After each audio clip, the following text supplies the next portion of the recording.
Hello, it's Andrew. I'm gonna talk about life on Earth for a second and why it might be here. Um, First of all, I think water is like the most important thing. Water, shirt, bubbles, everything. Thank you. It's something else. Anyways, first of all, water is like the most important thing, and I believe at one point carbon dioxide just filled everything, and because there's an atmosphere, it had to have a way to release it. And because our atmosphere is so perfect, it just started developing like algae. And algae would absorb carbon dioxide and release oxygen. The next phase of that would be a single cell organism of that would breathe in oxygen, and it created homeostasis. So let's talk about the principles behind why that might happen. Um, Fusion and cold fusion. Now, under the sea, there's cold fusion, and I believe life started at the bottom of the sea, which would have regular fusion, it's hot fusion, regular fusion, fusion power, and cold fusion, because you have the pressure of the sea and the release of pressure from the volcano under the magma coming up, um, and that's quantified. Fusion is just two things fusing at the least. It could be more. Um, so you have quantifiably four things fusing with four uh, cold fusion, hot fusion, quantifiably made an output. So there's that. Um, Here I've got a list of the different rays. Uh, 10 to the negative 12th power of size are gamma waves about the size of an atomic nuclei. 10 to the negative 10 power is X-rays, atom size. 10 to the negative 8 is ultraviolet molecules. 5 times yeah, 5 times 10 to the negative 6 power is visible germs. Uh, 10 to the negative 5th power is infrared pinpoint, basically, like at the size of a pin. 10 to the negative 2 is early microwaves, about the size of people. 10 to the negative 2 again, late microwaves, like a honeybee size. They kind of go, there's different lengths in between there. And 10 to the third power is radio waves, which are about the size of buildings, anywhere from like a house to a skyscraper. The point in this is the visible light is what I want to talk about, the colors. Most importantly, our DNA is composed of mostly nitrogen, oxygen, carbon, and oxygen, nitrogen, carbon, and hydrogen.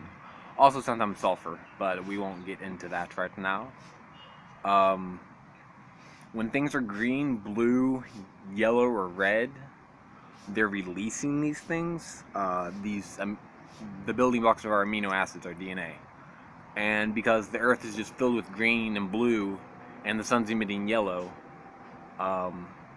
basically, that just allows another trinity of triangular pinpoint, which allows freedom of movement. It's not quantified like caged in, but you quantify with and have life with 5 of amino acids for building blocks of DNA.